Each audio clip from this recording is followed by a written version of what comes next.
7:36, tengo el placer de tener en nuestros estudios al internacionalista Juan Belit, joven aunque pasen los años, como decía la propaganda. Juan, un gusto verte otra vez, gracias por estar con nosotros y por acompañarnos. Muchas gracias, Enrique. Bueno, una situación internacional bastante complicada, la de estos últimos días, pero digamos comenzamos rápidamente por el tema de las FARC. Conversábamos fuera de cámaras, hemos visto una revisión somera pues, de la historia de este grupo guerrillero, pero en los últimos años un conflicto muy complejo, es decir, donde se ha entrecruzado una serie de accionarios ilegales, no solamente por el lado del secuestro que se convirtió en una gran fuente de ingresos para la FARC y claro, un tema humanitario, una tragedia, ¿no?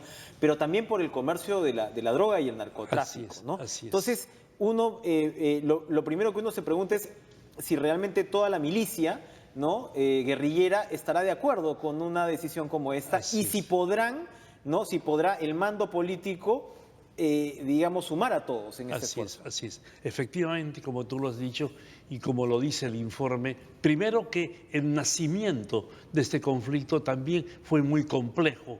Nace hace más de 50 años a la muerte de Jorge Gaitán, este líder liberal, y después de ello se da el Bogotazo, inmediatamente después un sector de los liberales se lanzan al campo, principalmente los que tenían una posición ideológica más cercana al marxismo dentro de su concepción liberal, y ahí se inicia toda esta suerte de mare magnum. Hoy, 50 años después de estos acontecimientos, hemos visto que la negociación también ha sido muy compleja. Tú has dicho, y creo que muy acertadamente, que todo el proceso es complejo y la solución del problema también era complejo. No hay que olvidar que esta situación se planteaba desde el 2014. Desde el 20 de julio del 2014 se empezó a instrumentalizar todos los mecanismos de negociación, pero no es solamente ahora.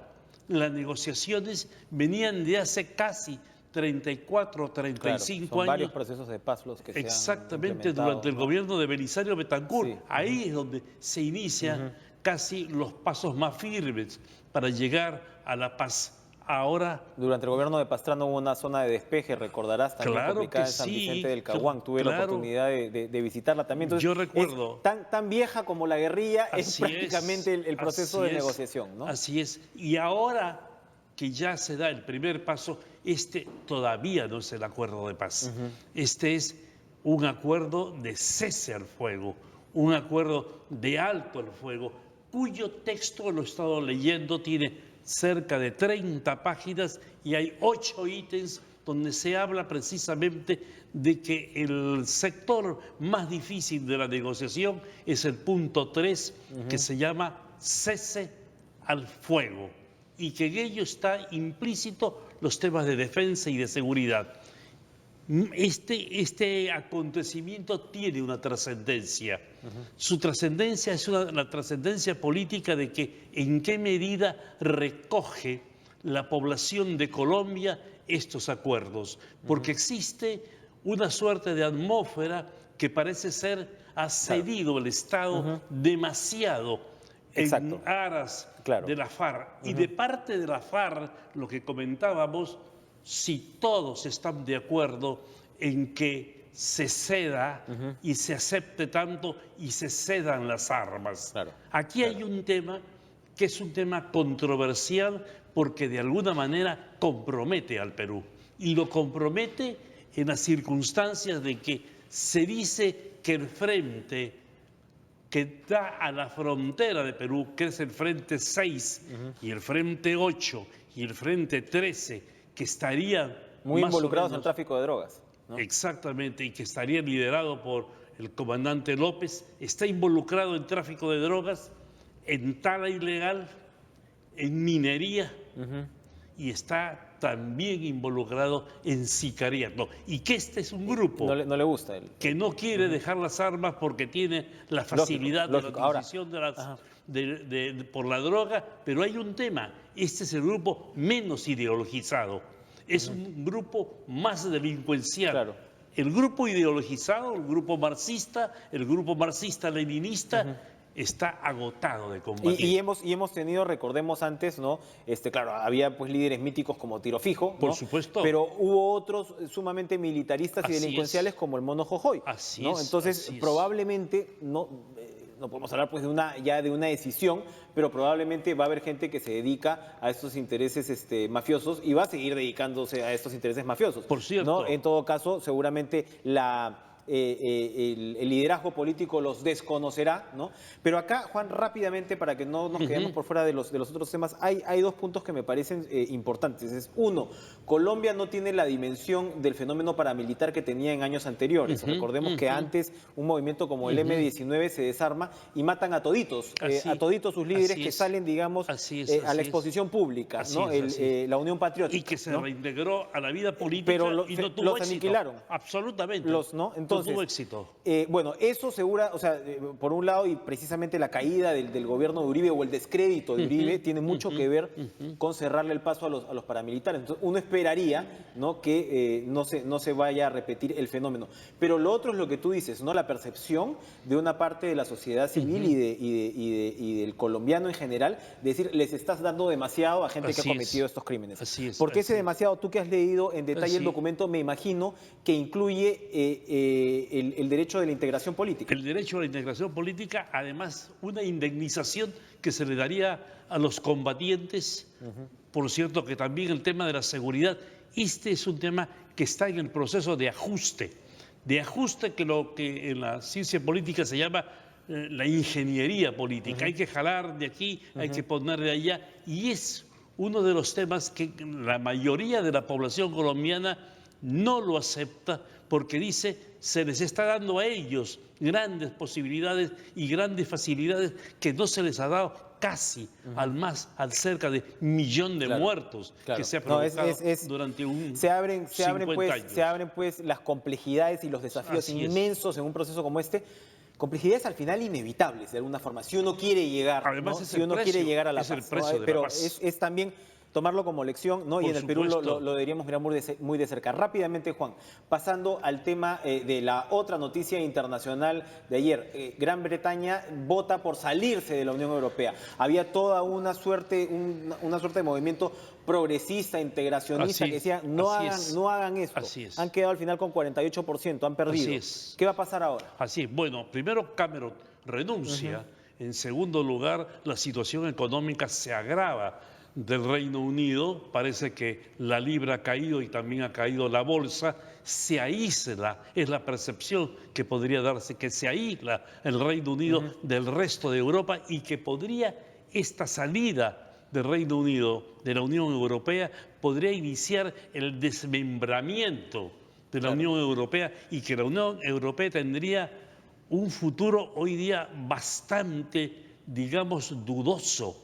No se tiene la certeza de que la Unión Europea continúe dentro de unos 8 meses a 1 año en las mismas condiciones en las cuales ha estado, no ahora, pero sí ayer. No era de todas maneras ya en el pasado una integración con bemoles, la del Reino Unido, es decir, tenían la libra, estaban fuera del espacio Schengen en términos pues migratorios.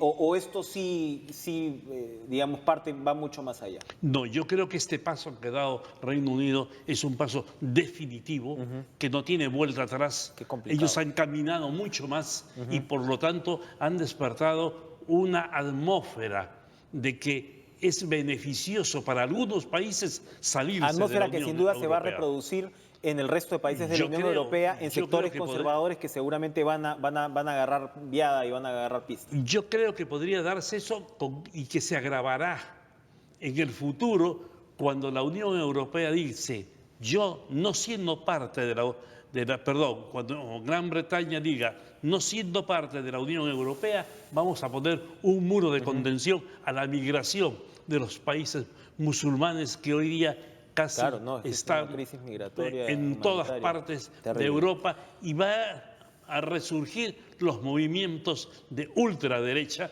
Le Pen podría ser en Francia. Ayer comentamos el Consejo Editorial de Caretas, de repente América del Sur se ve cada vez mejor en este contexto internacional tan complicado, ¿no? Y regresando a lo que nos va a tocar.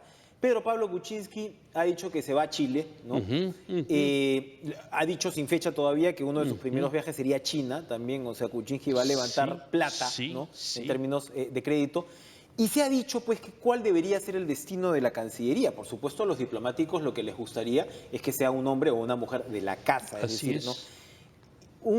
El próximo canciller debería ser un diplomático, ¿crees tú? Los desafíos que le plantean son todavía como para que la diplomacia los tome. ¿Por dónde van a ir estos desafíos para el Perú? Mira, Venezuela, por supuesto, es uno de ellos. Sí, no estamos hablando sencillamente de un tema de comercio exterior, entre comillas, va mucho más allá. La cosa no está del todo tranquila. Sí, yo tengo la percepción de que la Cancillería en los últimos tiempos ha tenido una suerte de inmovilidad, sin propuestas internacionales. Ahora, con el tema precisamente que tocábamos de la FARC y el Estado colombiano, Perú pudo haber sido uno de los compañeros de ruta, como lo ha sido Chile, como lo ha sido Cuba, como lo ha sido Noruega, como ha sido Estados Unidos, etcétera, que han estado en este escenario que, a pesar de ser complejo, era un importante escenario internacional. El Perú se ha puesto de lado.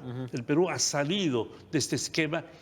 Cuando el Perú tiene una relación, yo me atrevo a decir, Enrique, privilegiada con Venezuela, porque si hay un país cercano al Perú en América del Sur, es Venezuela, por muchísimas razones que tal vez en algún momento podríamos enumerarlas. ¿Cuál crees que es la posición que no se tomó y que se debió tomar? Porque esto tiene que ver, aparte, con el proceso que se está llevando a cabo en la OEA. Así es. Y se está demandando, y eso prácticamente lo ha enarbolado el propio secretario general de este organismo, que es activar la Carta democrática que cambiaría el escenario. Sí. ¿Cuál tendría que ser la posición diplomática peruana al respecto? En este caso, yo creo que el Perú podría ser uno de los mecanismos de intermediación que se utilice para solucionar el problema entre Maduro y la oposición. Al apelar a la Carta Democrática, que entre otras cosas es propuesta peruana, y eso hay que recogerlo y reconocerlo, y que por lo tanto el Perú... Tiene que ver con la caída de Fujimori, o sea, tiene que ver con una recuperación de la democracia. De Valentín Paniagua, y uno de los que la propone es Javier Pérez de Cuéllar, y eso le da legitimidad a la Pero entonces, Carta Democrática. lo que me estás diciendo es que de repente no se debería invocar la Carta Democrática en estas circunstancias. Bueno, lo que yo creo es que se debería invocar a la Asamblea General. Creo que el hecho de que Luis Almagro, el secretario general de la OEA, invoca la Carta Democrática en primer lugar y en segundo lugar... Es decir, toma posición, se convierte en parte. Exactamente, tomó posición, anticipó su posición, anticipó su tesis, anticipó su animadversión a Maduro. Por cierto, que le dijo las cosas que se las merecía Maduro. Claro. Todo el mundo está de acuerdo con eso. Pero desde esta perspectiva, a Almagro no le correspondía hacer público. Y no solamente eso, sino él se inhabilitó para ser un intermediario. Y por eso Venezuela legítimo. Ya no lo reconoce. Y por supuesto, Venezuela lo saca y mira, se coloca Zapatero, que es un actor político importante, pero extracontinental. ¿Cuáles son las consecuencias de invocar la Carta Democrática si es que esto ocurre? ¿Y por qué Venezuela se opone tanto? El aislamiento. Creo que el aislamiento, que es una penalidad muy fuerte que podría sufrir la Venezuela, no sé en qué medida, pero creo que Venezuela va a buscar su intermediación de algunos otros actores políticos. Para terminar... la decisión de Kuczynski de ir a Chile. Chile, por supuesto, es un país pues, fundamental para las relaciones internacionales del Perú, pero uno intuiría que la Alianza del Pacífico va a ser la plataforma probablemente central para el gobierno de Kuczynski. ¿Cuál es el futuro de la alianza? Yo creo que hay dos cosas. El viaje de Kuczynski a Chile y a China, que a mí me parece excelente. Sí, claro. Es el Pacífico. Y vamos a hacer anfitriones de APEC otra vez. Que es el escenario importante y el escenario del siglo XXI. A Chile, porque Chile es un país con el cual nosotros tenemos, digamos, difíciles vecindades, para utilizar un término que usaba Benavides Correa, y que Carlos García Bedoya, ese gran canciller que tuvimos nosotros a fines de los 70, decía que entre los círculos concéntricos de importancia que tiene el Perú está Chile y está Ecuador, porque son las dos hipotecas del Perú. La hipoteca Ecuador ya fue pagada, ya terminó. pero todavía la hipoteca Chile sigue con algunas controversias. Creo que es importante la presencia de Es un mensaje, ¿no? Es un mensaje frontal que es un mensaje de integración. ¿Dónde se pone la relación? Es un mensaje de integración, es un mensaje de acuerdos, es un mensaje de paz y es un mensaje de amistad. Y China, por obvias razones, es decir, el Pacífico, como habíamos dicho, es el gran escenario del siglo XXI.